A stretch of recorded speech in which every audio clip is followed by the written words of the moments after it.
biso nyonso bana ya Angola bana plutôt esika nyonso kaka bakongolais bazali bolandaka kaka internet Pierre rejeté libanga oyo babwaka donc eza libanga ya tano bolandaka ko chaque jour bozwa bainformation ya bien bozwa baémission ya bien baémission oyo ya polémique te tout comme mpe ya polémique il faut ezalaka kaka. Merci. Magazine na biso très bien d'actualité. On va falloir petit la Nazan et c'est moi qu'on présenter. Juste que signaler que Nazan a monté dans le plateau, Nazan des Goben, on a invité comme invité Ben Kabanto. Bonjour Tétila. Téléspectateurs, aujourd'hui nous allons notre émission à 4 grandes parties. Donc nous avons 4 sujets et des sous-sujets autres traités dans des Goben. Vraiment, pour un rappel et à titre, premier sujet toujours le Reto et à Félix Tshisekedi. Nambo Namboka Vital Kamere au Bazaki na Paris. Bakende ko sala nini pour décortiquer na 4 émissions. Deuxième sujet na biso toujours le mot d'ordre au bemba adressaki la fois passée le 21 na ba militant na ye na kati ya congrès ya MLC siège social ya MLC. Pour rejoindre plus de détails na kati ya émission na biso. Troisième sujet, nous parlons sur Kibasa. Oiseau félicité, mon amour Fati, autrement dit, Félix Antoine Tshisekedi. Pour la 36 ans, il y a lutte, puis il y a continuité dans le cadre de l'UDPS. Et d'abord, pour la suite, ça, quatrième sujet, na biso, tozo lobela, vieux club, oyo, ezala qui qualifié face à Renaissance du Maroc. Nabongo vraiment, togo traité sujet na biso ya yambo. Na mwana mboka ben, malobombo kayo. Toza un sujet liboso Reto ya Fati na Vital Kamere au bautaki Paris bakomaki mokola dimanche 23 au uté ko leka lobi mona mboka ba propos petit là autrement dit la Pierre Taillé chroniqueuse na biso ya Pierre TV au Samsala bitoko vraiment partout na poto bazo se prendre musala na yo Reto ya Fati ensemble avec Félix Tshisekedi plutôt ensemble avec Ndeko Vital Kamere et ça est compliqué population parce que beaucoup de gens ne s'attendaient pas à cela. Voir ensemble, c'est dimanche comme on a avion moko, Félix, Vital Kamere et Bazo qui étaient ensemble, l'aéroport entier. Complicité, voilà. Moi, du point de vue étant que journaliste, analyste politique, ça me fait du bien, ça me va droit au cœur. Je suis en train de comprendre que l'opposition commence à acquérir la maturité. Parce que dans le moment où Toza a posé tout le monde dans l'opposition, va démontrer qu'ils sont capables de faire comme la majorité, aux ensemble, pour donner sa candidature, pour soutenir mon élection, au lieu d'aller dans l'ordre dispersé, pour ne pas apporter une très bonne chose dans le peuple congolais. Or, le peuple congolais, voir qu'ils sont partis, voyager ils étaient en Belgique, quitté Afrique du Sud, tout. Ils ont fait beaucoup de réunions ensemble, tout. Dans souci, toujours, il y a la crédibilité, il y a l'élection, et dans souci, il y a quoi porter, et donc au moins, il y a malade dans l'opposition pour gagner l'adversaire, il y a FCC, où ils allaient Emmanuel Chadari. Moi, je suis vraiment évoqué l'Union. Pour le but, c'est parce que Ndeko Vital Kamere na Fati mataki bazongi avion moko bien que bakendaki muto na ndenge na ye bazongi avion moko moni pe solidarité boende vraiment peuple bon Koloba Manteka je peux dire c'est trop dur ma soeur parce que le problème c'est quoi le problème est allé à bas intérêt c'est ça le mal il y a politique à Mboka là je m'adresse à Vital Kamere si cette fois-ci il peut se ressaisir, comprendre que ensemble, moi, le Romain parce que c'est lui qui pose toujours des problèmes. Et oui, c'est lui qui pose toujours des problèmes dans la opposition. L'autre fois, ils étaient tous ensemble. J'ai vu Bandekwaï de Pes, Bazar pour les 19, pas Bandagé, Basalaki au Moche. Il y a le 19 septembre, il y a l'année passée, comment Bakombata, Bakoufaka et Mélé. 2 ans passés, ils étaient morts en cascade. Oyo Vital Kamere Azaka Nangambo Mususu Yaoya voilà. Maintenant, il doit comprendre qu'il faut se racheter.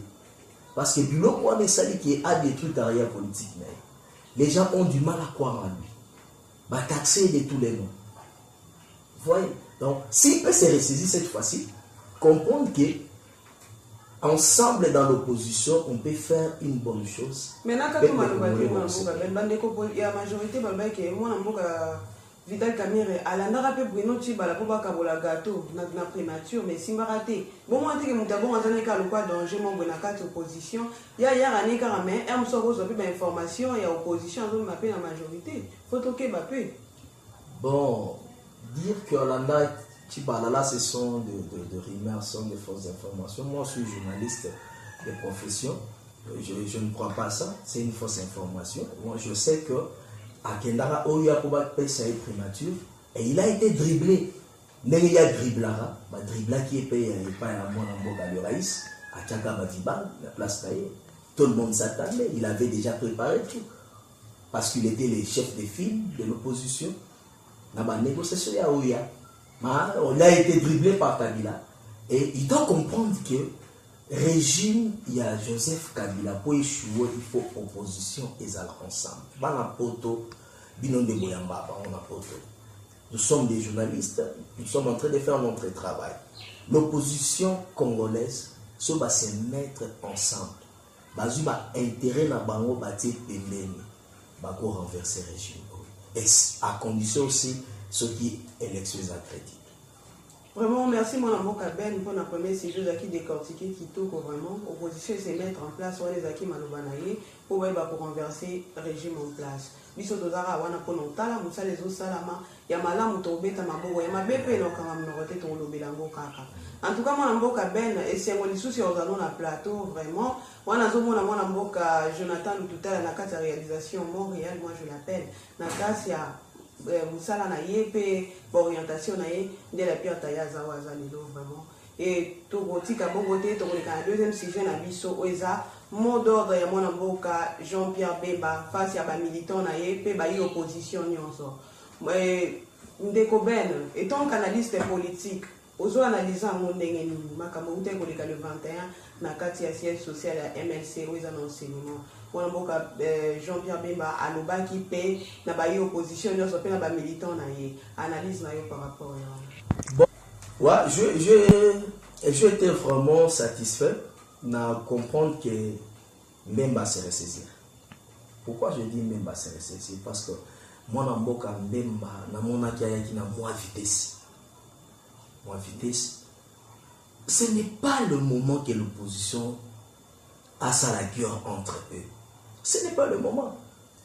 Tant on a l'andi mot d'ordre, il a dit à ses militants, vous à la calme, à lutter pour la crédibilité de l'élection, à Koye Bissabango, dans un moment opportun, candidat Nini, parce que pour le moment, toujours le Bélara Vital Kamere, et na Félix Tshisekedi, s'il faut dire. Ah oui, ça va, il va lutter pour l'élection. À Koye Bissabango, il est parce qu'il est déjà écarté. Oui, non, il est ensemble avec ses amis, bazo lutter pour la crédibilité. Parce que l'élection, c'est la crédibilité.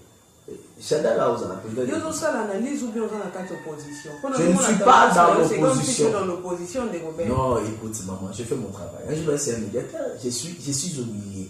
En fait, problème dans les amis. Problème dans les amis que même d'abord à se ressaisir. Pourquoi? Parce que même dès qu'il a été invalidé, Abanda qui guerre contre Badinga. Il faut te le mélanger, tout ça va journaliste. C'est comme ça tout ça. Badinga trahison. Non, écoute, non, mais ce n'est pas à elle de réagir. Qu'est-ce qu'ils allaient faire? Et puis, dossier à Mbemba, on doit se dire aussi des vérités. Nous sommes des journalistes, maman. Mbemba a été condamné pour subordination des témoins. C'est la corruption. Ce qui bana poto, to tcheka sentiment. Ba combattant, moi, dans ça la guerre ces derniers temps, même dans les réseaux sociaux. Sotali, ma publication est belée, on a dit ma commentaire là, nous allons combattre les gens qui sont en train de tuer ces pays. Bah, intellectuels et simanda. Toko bomambo quand on a banti valeur. Non, je ne suis pas problématique. Oui, mais c'est ce qu'on va aujourd'hui. Maman, tous on a un président, un professeur à l'université qui se réunissent, va soutenir Chadai. Après quelques jours, bah, comme il menacer,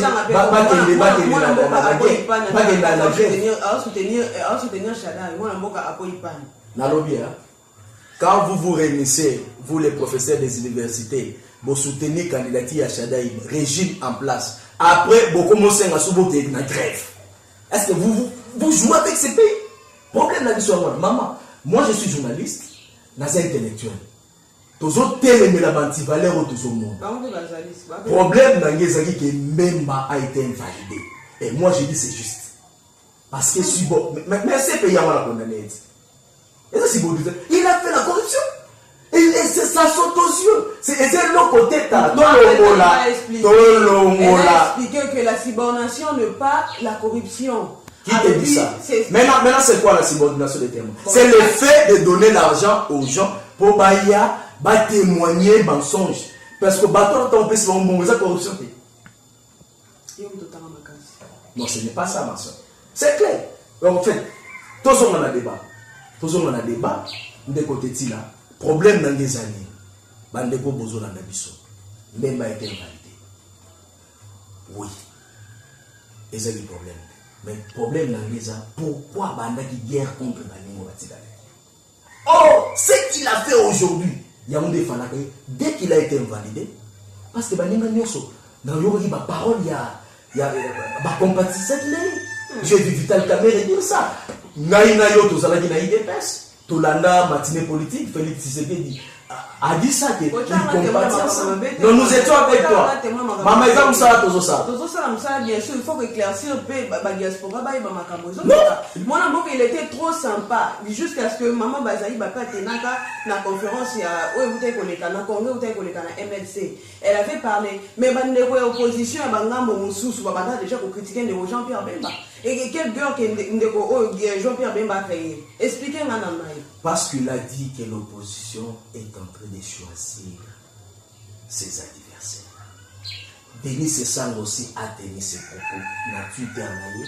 Alors nous sommes dans une démocratie dont le pouvoir en place est en train de choisir ses adversaires. C'est minimiser Félix, c'est minimiser Kamere, c'est minimiser Martin Fayoulou et pour ne citer que cela. C'est ça le problème. Le problème dans les années, problème dans les années, l'opposition doit être ensemble pour que c'est le Wamala. C'est ce que le peuple s'attend. Parce que le régime en place, on doit dire la vérité, a échoué. Je peux leur donner 40, c'est l'échec. Parce que moi je suis réaliste. Je suis ni contre. Moi je combats les anti-balais. Alors, mais c'est même pas, tous on a sujet, mais ce même pas s'est ressaisi quand même.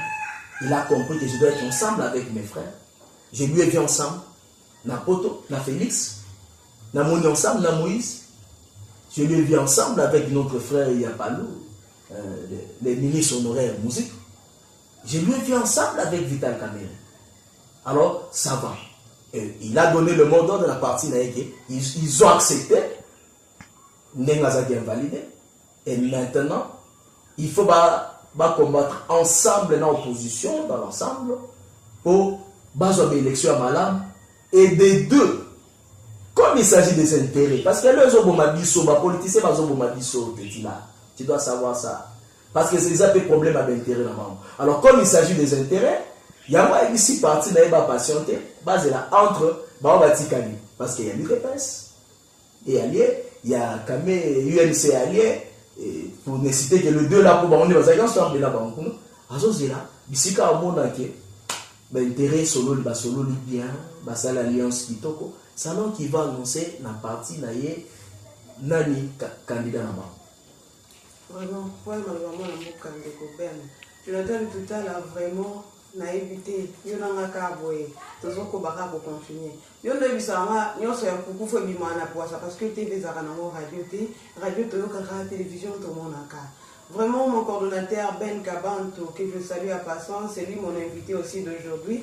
En tout cas, le travail continue toujours. Nous sommes beaucoup de bimana pour ça. Quand nous avons vraiment.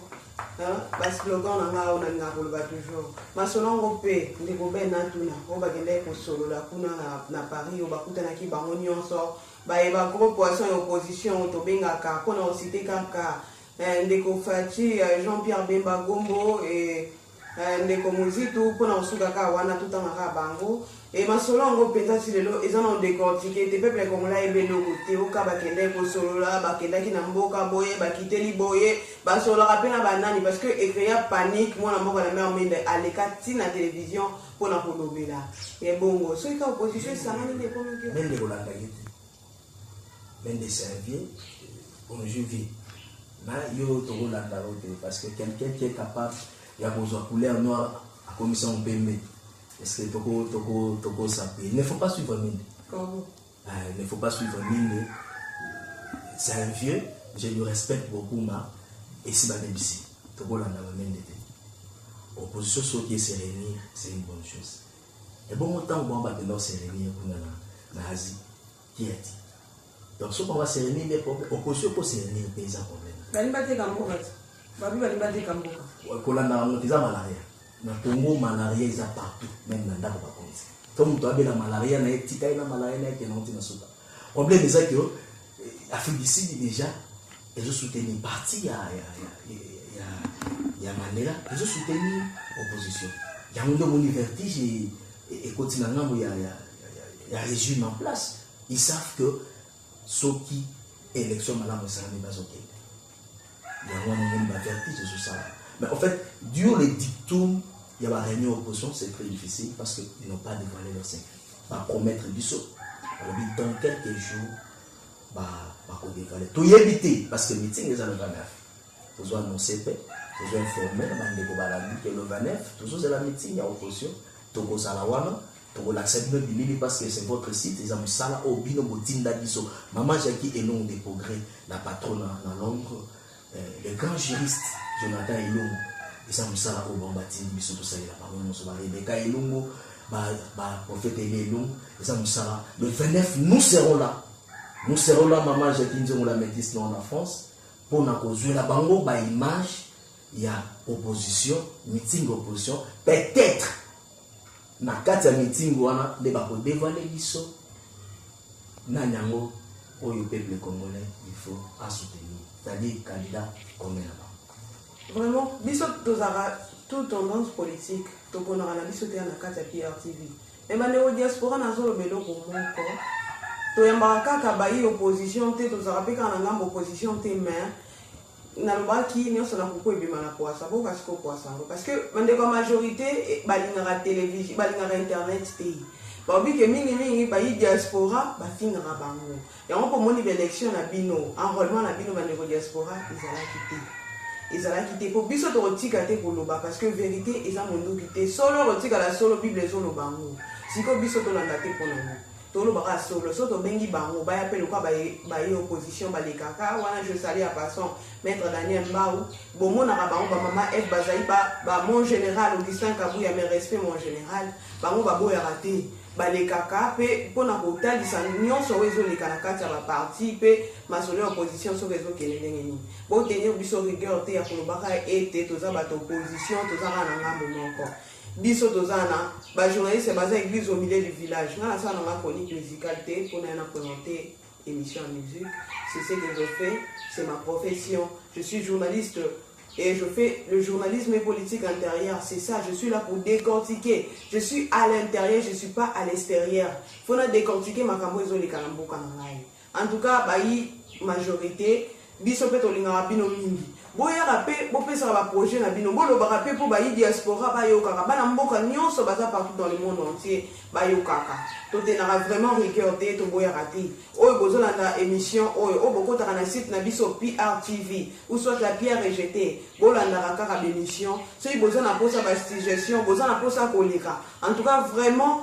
toza libre pour na koyamba bino maboko polele wana vraiment bobosanaka te pour na ba remarque na bino ba suggestion na bino ko contacter la Pierre Taye qui est Fallon Tetila na plus 243 081 49 59 174 pour une meilleure audition je répète plutôt 081 49 59 174 n'oubliez pas le préfixe plus 243 et bon ouais sous tout qui moi pose mon pour mon mboka ben kabantu ape maman moké pour na entamer troisième sujet na biso vraiment tomoni awa mais ce qui bat ça maliba s'il vous plaît féliciter vraiment Félix Tshisekedi pour la transition et la lutte naïe na kati de pesa makile tanga ba combattant ba kufa ba image vraiment toza nango auto ko insérer pour na relakisa bino ba mboka ba diaspora surtout auto ça ramusala pour na bino vraiment na yebi boza rapprocher belé pour na rolanda la pierre rejetée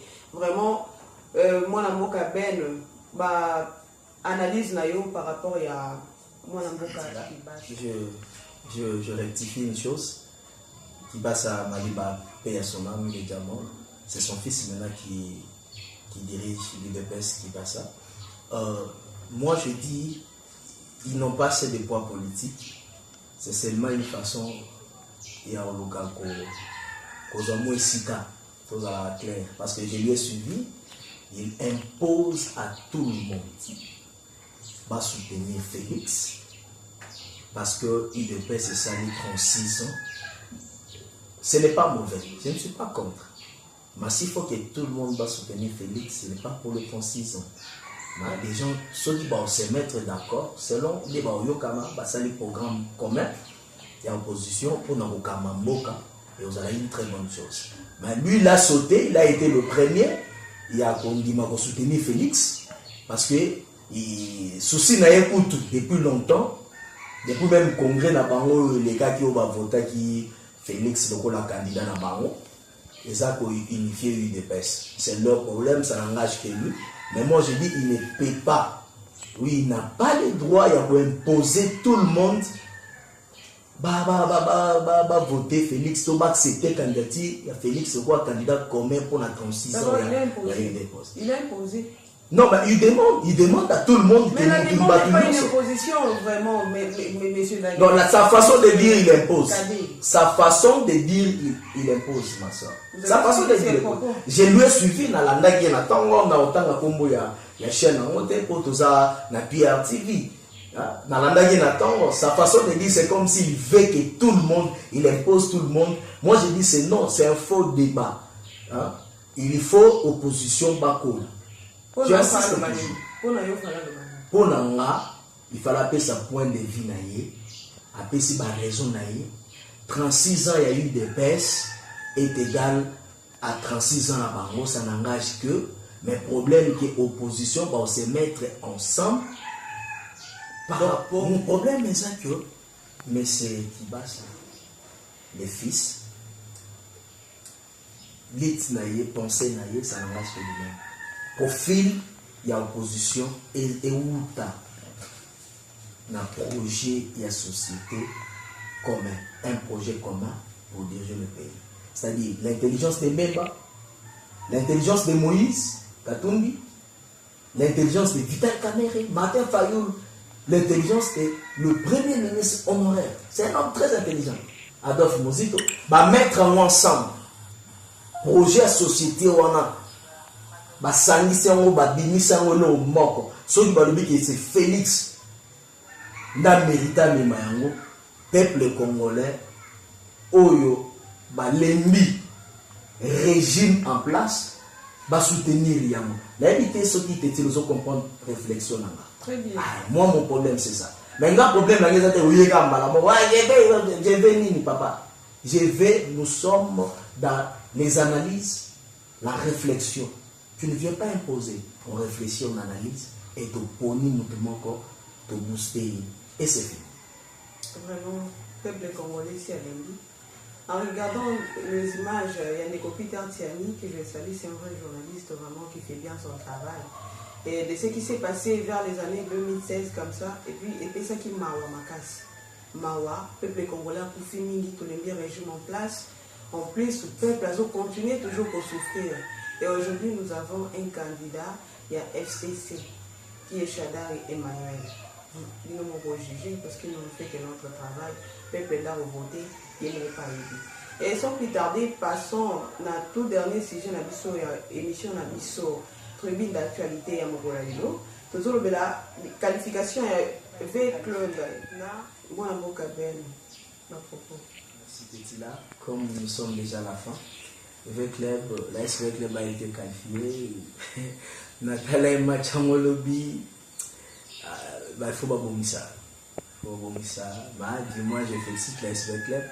quand même, Toyibika Souka na quart de finale, demi-finale ya mwana, azai qualifié lodi na Maroc. Il faut beaucoup milliers, coach Bengue, beaucoup milliers pour se plaindre un changement à Souka. Et ça là qui va en bon bien, c'est tout le tout, on ne dit pas ce que ça qui apporte un changement. Vraiment, il faut que vous sachiez qui est recadrer moins milliers et ça malade et ça que pourquoi pas des clubs à Néoyo à la confédération là. Je souhaite pas bonne chance en général et la SUV club Pierre TV et ça c'est malade. Avec club, on a tenu aussi ces missions à Bisso, les copains à Basuka pour les missions encore.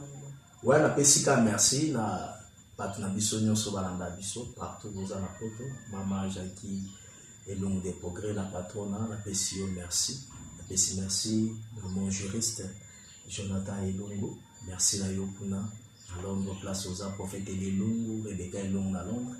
Je vous dis merci vraiment je demande na bande konyo so bokomaka bokoma bo suggérer par rapport à numéro na Bisso liboso à tribune d'actualité et que ça la Bisso bien ba critique na bine ça la Bisso qui toko makasi.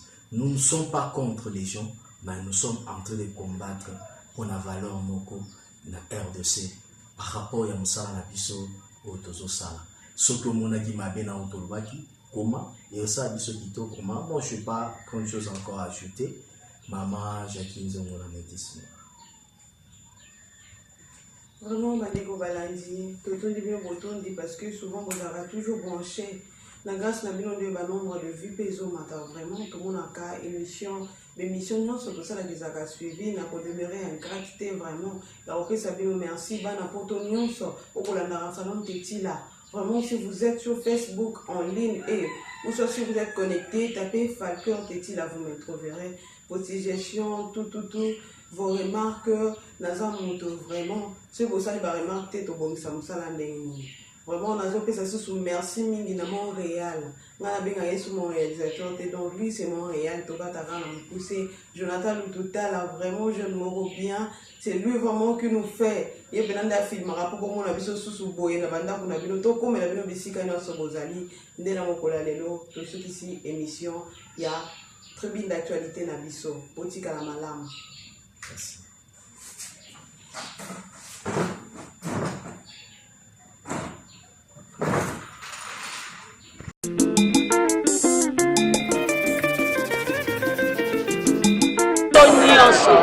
Bana ya Angola, bana plutôt, et si tu as un Congolais, Rolanda Kanga, Internet, Pierre rejeté, Libanga Omabouaka, Gaïza Libanga Yatan, c'est ça, Rolanda, chaque jour.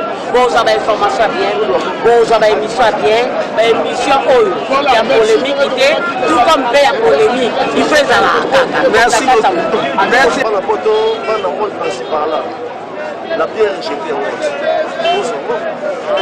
Pierre TV. Pour la mission de ça. Bon, attends, on a la télé d'information. Et c'est moi les lots. Bande pour la photo. Moi, je n'ai pas de foyer. Hollanda, la pierre ouverte, la TV, la pierre rejetée. Ce qu'on tient à côté, on le recoupe, on le regarde, il y a le monde.